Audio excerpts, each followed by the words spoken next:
Bienvenue à la jeunesse Logos Rema. Nous allons passer une soirée merveilleuse avec vous. Mais avant de commencer, nous allons incliner nos têtes pour la prière. Seigneur Dieu de grâce, nous te disons merci pour ton amour infini manifesté dans nos vies. Merci au Père parce que je crois, et moi et ceux qui me regardent, Seigneur, si en ces moments nous pouvons te rendre des actions de grâce, c'est parce que nous vivons. Je te dis merci pour la vie de toute personne qui nous regarde ce soir. Merci de nous bénir et de nous faire du bien au Père. J'abandonne, Seigneur, ces moments de partage entre tes saintes mains. Laisse que, ô Père éternel, Dieu Tout-Puissant, qu'une personne, Seigneur Dieu de grâce, puisse être bénéficiaire de ces moments, Yahweh Dieu Tout-Puissant, et que ton nom soit glorifié. Par le Saint-Esprit, nous te prions au nom de Jésus-Christ. Amen. Amen. Alors, shalom chez vous. Merci de vous joindre à nous pour ces moments d'édification, d'encouragement. Ces moments où les témoignages d'une vie peuvent booster la foi d'une autre vie. Je vous invite donc de rester connectés jusqu'à la fin pour suivre ces moments de partage dénommés « Ma vie, mon témoignage ».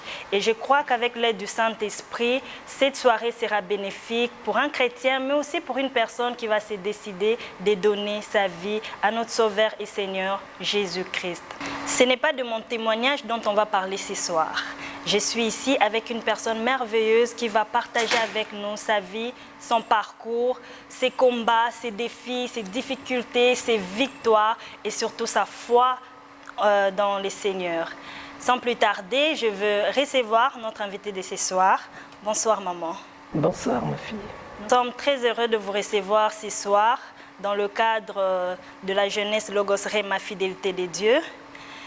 Alors maman, il y a des gens qui vous regardent et qui se demandent c'est qui est la maman qui est devant nous et qui va nous parler ce soir. Merci, nous bénissons le Seigneur pour cette opportunité. Je vais me présenter, faire juste une brève présentation. Je réponds au nom de Cathy Jouvenette Assoba. Je suis née d'une famille de 5 enfants. Et je suis la deuxième des filles avec des autres, disons mes sœurs et frères. Et je suis mariée à monsieur Laurent Divengele, d'où le nom de Cathy Divengele. Mon père s'appelait monsieur Joseph Assoba Voluko et ma mère s'appelait Mathilde Mizengo. Tous deux sont déjà morts. À ce jour, je suis pasteur à Logos Rema et au centre de gloire de Barumbu. Je suis pasteur titulaire. C'est là où j'exerce jusqu'à ce jour. Merci beaucoup. Alors, vous avez découvert notre invitée de ce soir. Elle s'appelle Cathy Divengele, pasteur à Logos Rema Les Germes à Barumbu. Maman Cathy, à cœur ouvert, dites-nous, votre vie, quelle a été votre vie avant de rencontrer le Seigneur Jésus-Christ, avant de vous décider de donner à notre Seigneur votre vie? Merci beaucoup pour la question. La vie d'une personne ne commence pas quand elle marche ou quand elle est déjà sortie. La vie d'une personne commence déjà dans le ventre de sa mère ou dans le sein maternel, comme la Bible disait à Jérémie. Pendant que tu étais même une masse informe, je te connaissais. Et je voudrais parler d'abord de ma naissance. Vous savez, l'enfant déjà dans l'embryon, dans le sein maternel, est une vie. Alors, dès ma naissance, vous verrez pourquoi, vous comprendrez après pourquoi je parle de ça. Dès ma naissance, le jour où je suis née, on m'avait volé. On m'avait volé. Et comment cela s'était passé, ça c'est mes parents qui me racontaient. Juste après l'accouchement, ma mère, le temps que les sages-femmes puissent la prêter, mon père revenait de son travail et il voulait rendre visite à ma mère qui était à l'hôpital. Et dès qu'il est entré, il cherchait l'enfant, donc moi. Et dans la chambre, il n'y avait personne. Et comme il n'y avait personne, il s'est dirigé là où se trouvait ma mère, là où on l'a prêté par les sœurs religieuses à l'époque. Il demanda où se trouvait l'enfant n'y était pas. Alors, ils ont constaté que l'enfant avait disparu. Et c'est alors qu'il va se souvenir que juste quand il est entré, il avait vu un monsieur qui sortait avec un sac. Alors, il s'est précipité et il a crié vers le monsieur, il était derrière. Et juste le monsieur, en tournant, voyant mon père, il avait disparu. Et le sac qu'il avait en main était tombé. Et mon père, il va s'avancer, il va ouvrir le sac. Ils vont constater que l'enfant était là, j'étais là, sa fille. Voilà un peu ma vie le jour de ma naissance. Et ça, c'était déjà quelque chose, un combat qui avait commencé. Et c'est alors après qu'on va me ramasser. Suite à cet incident, il y a eu beaucoup de choses qui se sont passées dans ma vie et j'ai commencé à être malade dès le premier jour où je suis venue au monde. Alors, voyez un peu ce qui s'est passé. Il y a eu des maladies, il y a eu beaucoup de choses. Et après, je suis restée avec ma mère et mon père. J'ai grandi comme tout enfant. J'étais là.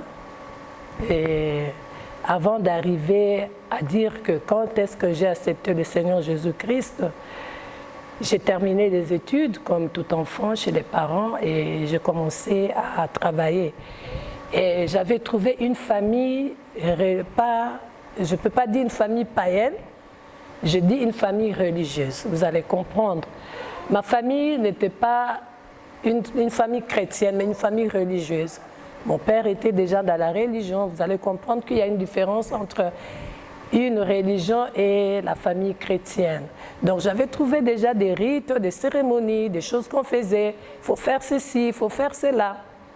Et moi j'ai continué en ce sens-là. Et jusqu'à ce que je rencontre mon mari. J'ai travaillé et je l'ai rencontré. Et vous savez que ma mère, là je dis juste en passant que ma mère est morte très jeune. À l'époque j'avais 16 ans. Et mon père et ma mère, c'est une parenthèse que je veux ouvrir, il y a un écart d'âge de 30 ans.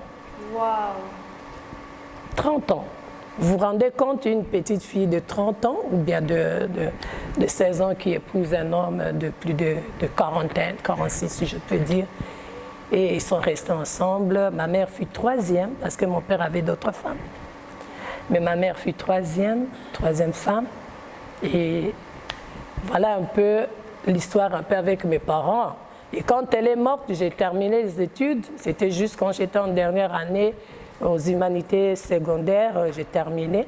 Elle est morte et je suis restée avec un vieux papa qui nous chérissait beaucoup et avec mes frères. Donc je suis restée la fille aînée de ma mère, mais il y avait déjà une fille de mon père qui était avant notre sœur aînée. Elle aussi est déjà morte.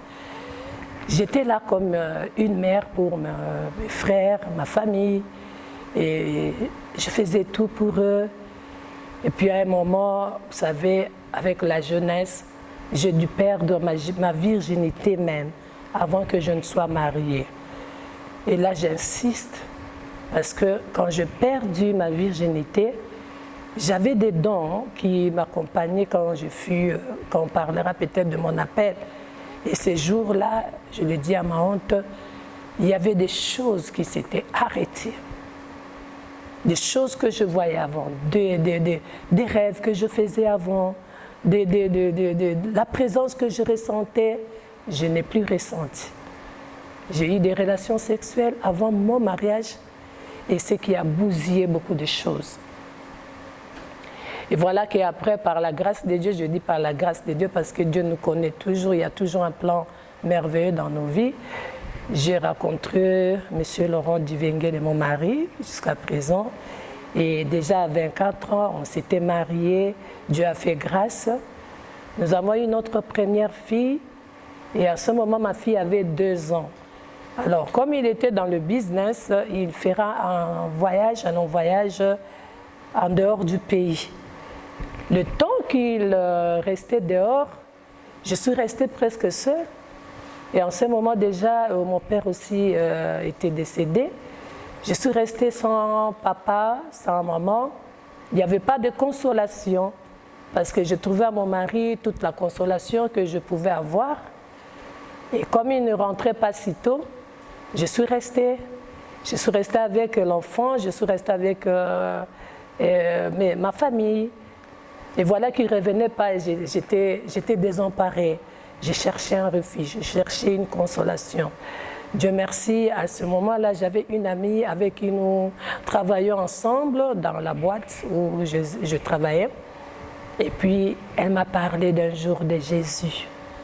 Dans la situation où je me trouvais, il n'y avait plus d'espoir, il n'y avait rien, il n'y avait pas de nouvelles, mais elle m'a parlé de Jésus.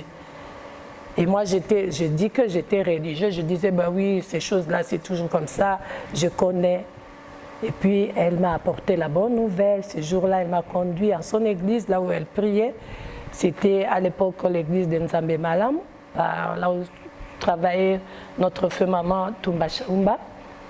Et je suis allée par curiosité d'abord. Je suis allée voir comment les choses fonctionnaient. Et quand je suis arrivée, j'ai entendu la parole.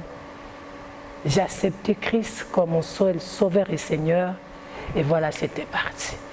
Je dirais que c'est grâce au voyage, au déplacement de mon mari, que cette absence-là a fait que je cherche une présence, une consolation, que j'ai dû accepter Christ comme mon seul sauveur et Seigneur. Wow. Voilà. En tout cas, merci beaucoup, maman Cathy. Nous comprenons que votre jeunesse a été aussi, a eu beaucoup de chocs, mais finalement, vous êtes mariés, vous avez rencontré le Seigneur. En cela, je me dis que vous êtes devenu pasteur pendant votre mariage. Alors, votre mari, il est revenu, vous avez aussi changé de vie, puisque finalement, vous n'étiez plus cette femme-là qui connaissait tout simplement Jésus, mais vous êtes maintenant devenu enfant de Dieu. Il est revenu, vous a trouvé avec une nouvelle vie dans le Seigneur. Plus tard, vous êtes devenu pasteur. Comment cette nouvelle vie, comment il a embrassé cette nouvelle vie de vous, cette nouvelle étape ou cette nouvelle personne que vous êtes devenue avec le temps? Nous sommes restés, merci beaucoup ma soeur, nous sommes restés avec mon mari. Il m'a trouvé une nouvelle vie et je lui ai rendu témoignage. D'ailleurs, je dis que voilà, après votre départ, voilà ce qui s'est passé. Il était tellement ému, il m'a aussi demandé s'il pouvait venir. Nous sommes allés, lui aussi, il est venu, il m'a accompagné par curiosité. Et avant que je ne devienne pasteur, nous avons vécu des choses, beaucoup de choses.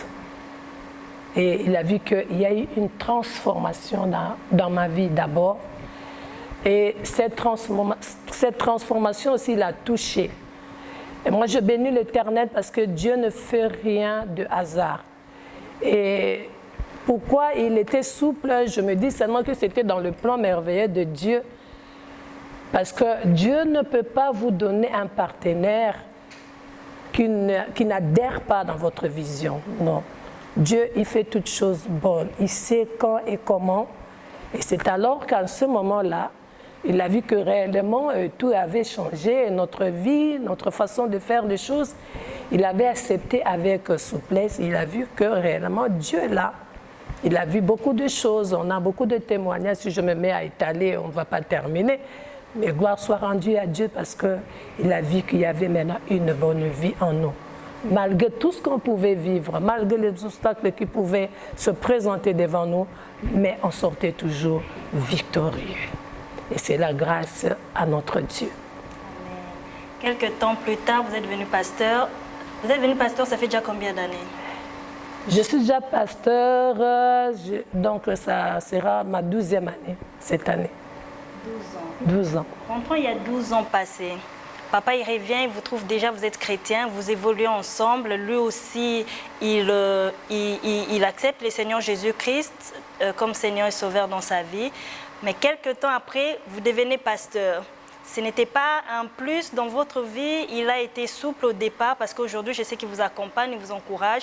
Mais dans le passé, est-ce qu'il ne s'est pas dit, mais on croit déjà à Jésus, pourquoi encore servir jusqu'à ce point-là? Est-ce qu'il était souple ou il vous a toujours accompagné comme il est fait aujourd'hui? Je dis que Dieu fait toujours toutes choses bonnes. Il a pris le temps de le préparer. Moi, il a pris le temps de le préparer et il était parmi les premières personnes à m'encourager à aller de l'avant. Et je bénis Dieu, c'est juste ce qu'il fait. Donc, il comprend que ma femme a un destin, ma femme a un appel. Il n'avait pas fait obstacle, au contraire, il me produit beaucoup de conseils. Et je peux dire que si je peux évoluer jusqu'à présent, c'est parce que Dieu a placé en moi un bon partenaire qui me comprend et surtout il est un bon conseiller pour moi. D'accord, maman Cathy. Alors, comment vous gérez votre temps en tant qu'épouse, en tant que mère et en tant que pasteur titulaire d'une extension? C'est qui vous demande beaucoup de temps pour y consacrer? Beaucoup de temps de consécration, mais il faut toujours être discipliné, savoir s'organiser, respecter les juridictions. Je crois que par la grâce de Dieu et sous la discipline que j'ai, je sais couvrir toutes mes responsabilités. Quand je suis à l'église, je suis pasteur. Là, c'est pasteur. Quand je suis à la maison, j'ai aussi mes tâches en tant que maman.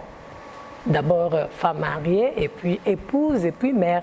Donc j'arrive à dispatcher mon temps, à m'organiser pour que aucun domaine ne souffre de faille. Voilà ce que je peux faire. Et tout ça, je le puis par celui qui me fortifie, le Saint-Esprit. Et je crois que c'est grâce à notre Dieu que j'arrive vraiment à donner de meilleur de moi-même. Amen. Comment avez-vous su que vous avez un appel? C'est vrai que vous avez dit qu'à une époque, vous aviez des dons qui s'est manifestés, mais avec le temps et puis avec la vie que vous avez menée en tant que jeune fille, vous avez perdu certains dons que le Seigneur vous avait accordés. Mais après, vous êtes revenu à Jésus. Comment avez-vous su que vous étiez appelé à lui servir? Et comment avez-vous répondu à cet appel-là? Ça a été plutôt facile pour vous parce que vous savez que oui, peut-être par des prophéties, des songes et tout, je deviendrai certainement pasteur, ou c'est dans les services comme ça avec le temps. Comment vous avez pu gérer ça il y a 12 ans passés? Okay. Il y a 12 ans passés, comme vous avez dit, là, c'est quand je suis devenue pasteur. Oui. Mais avant cela, j'étais déjà chrétienne. Donc, j'étais devenue enfant de Dieu. Je vais juste relater, vous savez, dès mon enfance, entre 5 à 9 ans, ce sont mes parents qui me racontaient, j'avais des dons, comme je disais, je pouvais voir des choses, ça pouvait arriver. Et aussi, à 9 ans, ça je me rappelle bien, j'ai demandé à mon père de me conduire puisque nous étions à ces temps-là, de chrétiens catholiques. C'est pas mal. Et j'ai demandé à mon père de m'amener chez le père supérieur pour que je puisse entrer au couvent. Je voulais rester au couvent en 9 ans déjà. Et ça étonnait les gens à telle enseigne que ma famille m'appelait toujours Mamélo, donc les aspirantes. Alors je disais, j'aspirais à ça. J'aimais les choses de Dieu. Je me sentais bien dans ma peau. Si on m'amenait dans la grotte maritale, par exemple, on me laisse là-bas, je suis en train de faire réciter le chapelet, le catéchisme. Mais je dis, donc, mon enfance, on sentait qu'il y avait... Donc, j'étais une personne différente, un enfant différent des autres. La Bible dit dans Proverbe 20, si vous lisez, je crois au verset 11, que l'enfant montre déjà, il fait voir les actions. Dans ces actions-là, vous pouvez voir si elle est pure ou elle est droite. Donc, dès mon enfance, il y avait des choses qui se manifestaient et je voulais rester dans la maison de Dieu. J'allais à l'église, malgré les formalités, mais j'allais à l'église. Et puis après, comme je disais tantôt que ma famille savait que je devais être au couvent, je devais rester au couvent. Donc ça, ce sont des choses qui se manifestaient déjà et vous voyez que non, cet enfant, les gens parlaient. Mais comment aussi, quand j'ai perdu ma virginité, comme je dis là, tout était stoppé, c'était brisé. Donc je ne voyais plus rien. Gloire soit rendue au Seigneur qui m'a donné une seconde chance quand je l'ai rencontré et je me suis mariée avec mon mari. J'ai accepté et j'ai revu que ces choses revenaient. Tout ce que j'avais perdu, tout ce qui était brisé revenait. Et puis, autre chose, je voulais dire, je sentais à mon cœur ce désir-là de servir Dieu. Je ne sais pas comment expliquer, mais c'était un désir intense qui s'intensifiait du jour au lendemain. Un jour, je me réveille et je dis non, je ne veux plus rien, je vais servir mon Dieu. Je vais vous dire une chose, je donne une affirmation, on ne décide pas de sa mission, de son appel, mais on découvre l'appel, on découvre la mission. C'est pour cela que je bénis Dieu parce que pendant tous ces temps, j'ai été amenée à Logos Rema et là, je suis entrée à notre école, la haute école de la Bible. Et j'ai découvert beaucoup de choses, un cours que j'ai beaucoup aimé qui était donné par notre maman, le bishop Judith, vivre et découvrir son destin. Et là, j'ai découvert beaucoup de choses. C'est pour cela qu'à un moment, j'ai compris qui j'étais, comment je pouvais me conduire là où j'étais, toutes les potentialités que Dieu a mises en moi, c'était pour un but et une mission. Voilà, bref, je ne sais pas si vous êtes satisfait, mais je crois que c'est comme ça que j'ai découvert que je devais servir mon Dieu. Et puis, j'ai entendu aussi la voix intérieure, j'ai entendu la voix audible, j'ai entendu les versets bibliques de moi-même, des autres. Donc tout ça, donc je suis en train de réunir toutes les pièces de puzzle pour arriver à dire que réellement que moi, je suis à Dieu, j'appartenais à Dieu, je devais le servir. Et j'ai dit comme Ésaïe, mais voici Seigneur, envoie-moi. Amen. Maman Cathy, il y a des jeunes qui vous regardent ce soir. Il y en a ceux qui passent par des moments aussi de difficultés. Des moments où, pour certains même des moments de je m'en fous, je vis ma vie et tout, ils ne se rendent pas compte de ce qu'ils peuvent perdre en menant une vie qui ne plaît pas au Seigneur. Qu'est-ce que vous pouvez dire à un jeune qui vous suit maintenant afin que lui aussi qu'il retrouve sa restauration? Jeune Jean, tu es en train de m'écouter en ce moment. Je voudrais que tu ouvres bien les oreilles et que tu me regardes bien. Sache que tu n'es pas n'importe qui. Sache qu'il y a des tueurs de destin, que tu ne les verras pas visiblement. Si tu ne me crois pas, tu liras l'histoire de Jésus, la naissance. Bien-aimé, quand nous naissons, chacun a une étoile. Et notre étoile, Dieu connaît. Même les méchants connaissent. Et c'est à toi de prendre les choses en main. Sache que tu es. Marche dans la sanctification. J'ai pris pour les jeunes de marcher dans la sanctification. Il y a beaucoup de choses que Dieu a mises en nous. Il y a beaucoup de vertus. Garde la foi. Persévère. Ne t'emballe pas par la mondanité. Non, il n'y a rien de bon. Mais au moins, ne sois pas un religieux. C'est pour ça que je parlais de la religion. Tu es avec les parents, je ne sais pas quel âge tu es. Tu es avec les parents parce que les parents croient que tu viens à l'église, tu sers Dieu. Ce n'est pas ça. Et au retour, ce n'est pas ce que tu reflètes. Tu viens pour satisfaire les parents. Qu'on te voie, mais en réalité, ce n'est pas ce que tu es. Aujourd'hui, mon frère, ma soeur, si tu m'écoutes, je suis jeune comme toi. Et si tu veux voir les valeurs enfouies en toi, sache garder la vie, la foi en Christ. Un chrétien ou une chrétienne, c'est celui qui a reçu réellement Jésus-Christ comme Sauveur et Seigneur. Non seulement qu'il a reçu Jésus comme Sauveur et Seigneur, mais tu manifestes la vie. La chrétienté est une vie. La chrétienté est une vie manifestée de Jésus. Et cette vie, Dieu l'a fait couler en nous, ses disciples. Mais la religion, par contre, est une formalité. C'est un credo. C'est un credo, je peux dire, c'est un credo. Donc, sois chrétien. Chrétien, disciple de Jésus, marche suivant, conformément à la parole, garde la parole et pratique ce que la parole nous dit. Merci, Maman Cathy. Maman Cathy, il y a un jeune qui vous regarde et qui dit maintenant, moi aussi j'ai perdu. Mais maintenant, je veux revenir. Est-ce que vous pouvez prier pour cette personne-là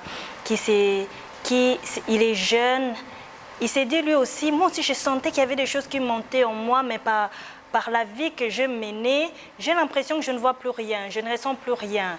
Au fait, je me sentais être chrétien avant, mais maintenant j'ai l'impression que ça devient une formalité pour moi. Je veux revenir. Je veux revenir au Seigneur. Est-ce que vous pouvez prier avec cette personne-là qui nous regarde maintenant et qui a envie de cette restauration-là dans sa vie? Merci. Bien-aimé, je voudrais que tu saches qu'il y a un principe, que tout ce qui est brisé peut être réparé. Tout ce qui est fermé peut être ouvert. Et tout ce qui est perdu peut être récupéré. Et aujourd'hui, c'est ton jour. Si tu écoutes ma voix, n'endurcis pas ton cœur. Repens-toi seulement. D'abord, si tu n'as pas encore reçu Christ comme ton seul Sauveur et Seigneur, je te donne cette occasion. Tu vas faire une courte prière. Romains 10 nous dit, si tu crois dans ton cœur que Jésus-Christ est ressuscité des morts, et si tu confesses de ta bouche qu'il est ton Seigneur, tu es sauvé. Bien-aimé, ce soir, je voudrais que là où tu es, juste lève ta main droite et prie à moi. Fais avec moi cette prière. Je prie d'abord pour toi qui n'as pas encore reçu Jésus comme ton seul Sauveur et Seigneur. Nous l'appelons le réparateur de brèches. Père, maintenant je prie avec mon bien-aimé. Répète après moi. Père, ce soir, j'ai écouté ce témoignage et je voudrais que ma vie change. Je déclare que Jésus-Christ est mon seul Sauveur et mon seul Seigneur. Je crois dans mon cœur que tu l'as ressuscité des morts. Seigneur Jésus, viens, entre dans mon cœur, reste et demeure. Marche avec moi et communique-moi ta vie. Au nom de Jésus. Je voudrais maintenant prier pour la personne qui a senti un brisement, qui a brisé l'alliance dans sa vie. Je voudrais prier avec, alléluia, ce jeune qui me regarde, que Dieu a enfoui des choses dans ta vie. Je voudrais te dire que ce n'est pas la fin. Ne te pose pas beaucoup de questions, mais aujourd'hui c'est ton jour. Je prie que mon Dieu, là où tu es, te touche maintenant. Repens-toi maintenant là où tu es. Dis seulement, Seigneur, j'ai promené ma vie ça et là. Maintenant je reviens à toi, le maître de ma vie. Prends-moi et conduis-moi, sors-moi. Je ne sais pas dans quelle fosse tu étais tombé, mais cet après-midi, tu écoutes et Jésus te tend la main. Il va te faire sortir, oh Dieu, des soucis que tu as. Il va te faire sortir, oh Dieu, de la boue là où tu étais tombé. Parce qu'il ne laisse pas, il est miséricordieux. Il te tend cette alléluia. Oh Dieu, merci. Libère mon frère, libère ma sœur. Et Seigneur, qu'il revienne à toi, ô ton peuple, ô Dieu. Toi, Seigneur, tu as un plan de bonheur. Tu as un plan, Seigneur, de gloire, ô Dieu, un projet de bonheur pour ton peuple. Merci pour ce soir. Tu es en train de toucher ton peuple. Tu es en train, Seigneur, ô Dieu, de libérer. Et j'ai pris que le sang de Jésus, le sang de l'agneau, te sanctifie. Alléluia. Tu as été racheté par un si grand prix, qui est le sang de Jésus. Que ce sang sanctifie ton corps et que tu ne sois plus coupable, tu ne puisses plus te culpabiliser, que tu ne te poses plus de questions. Que le Saint-Esprit te donne la joie maintenant. Alléluia. Il est écrit, ne pensez plus aux événements passés, mais voici toute chose est devenue nouvelle. Vie, nouvelle saison et vie, nouvelle gloire. Que la gloire que Dieu a réservée pour toi avant même que tu ne sois né te couvre maintenant. Je le déclare dans le nom puissant et glorieux de notre Seigneur Jésus-Christ.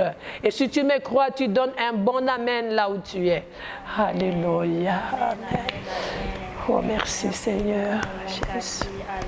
Merci Jésus. Vous avez pris une bonne décision ce soir. Jésus-Christ est merveilleux. Alléluia. Maman Cathy, vous êtes pasteur au ministère chrétien Logos Rema Le Germe à Barumbu. Est-ce que vous pouvez nous situer pour ceux qui sont là, qui disent que je vais aller prier chez cette pasteur-là? On peut avoir l'adresse. Merci. Nous sommes à Barumbu et je vous donne la référence, l'Institut ISTA. Si vous êtes à l'ISTA, juste en face, vous verrez, c'est bien écrit, Logos Rema, et nous sommes là. Vous allez nous trouver. Entrez, c'est la maison de votre Père. La porte est grandement ouverte. Et nous vous souhaitons déjà bienvenue. Bienvenue, bienvenue. Merci d'avoir passé ces moments avec nous. N'hésitez pas de partager. Et n'oubliez pas, demain, c'est dimanche, nous aurons notre culte dominical avec notre papa, l'archevêque Diamant Bob Kalonji. Soyez connectés sur la page OSL Logos Rema. Il y a des numéros qui sont là en bas. Envoyez vos requêtes et vos offrandes et vos dîmes. Que Dieu vous bénisse. Alors, avant de nous séparer, nous allons clôturer ces moments avec la prière avec notre pasteur, Maman Cathy. Et quant à moi, je vous dis à demain. Merci. Alléluia. Est-ce que vous permettez que nous puissions adorer un peu avec un petit cantique? J'ai l'assurance de mon salut par la présence du Seigneur Jésus. Son sang du péché m'a racheté, son Saint-Esprit m'a régénéré. C'est mon histoire, c'est là mon chant. Louez le Seigneur le jour durant. C'est mon histoire, c'est là mon chant. Louez mon Sauveur à chaque instant. Dieu de gloire, merci parce que tu as permis que ce jour, nous soyons Seigneur de gloire avec ton peuple. J'ai prié Dieu que tu continues, Seigneur de gloire, à parler dans le cœur de ton fils, de ta fille. Seigneur, laisse que ta bonne main puisse, oh Dieu, les accompagner. Laisse que le Saint-Esprit, oh Dieu, puisse, Seigneur de gloire, les diriger. Laisse, oh Dieu, qu'une nouvelle vie leur soit accordée. À partir de ce jour, Seigneur, que celle ou celui qui avait besoin de la guérison, que tu lui accordes au nom de Jésus. Que celle ou celle qui avait besoin d'une transformation, qui soit transformée au nom de Jésus. Que celle ou celle qui avait besoin d'une consolation, qui soit consolée au-delà de toute mesure. Et Seigneur de gloire, ton peuple ne marche pas par la vue, mais qu'il marche dans la foi. Et que maintenant nous pouvons dire, si je vis, ce n'est plus moi qui vis, c'est Christ qui vit en moi. Père, c'est au nom de Jésus que nous avons ainsi prié et nous le disons avec de multiples actions de grâce. Amen. Amen. Alléluia.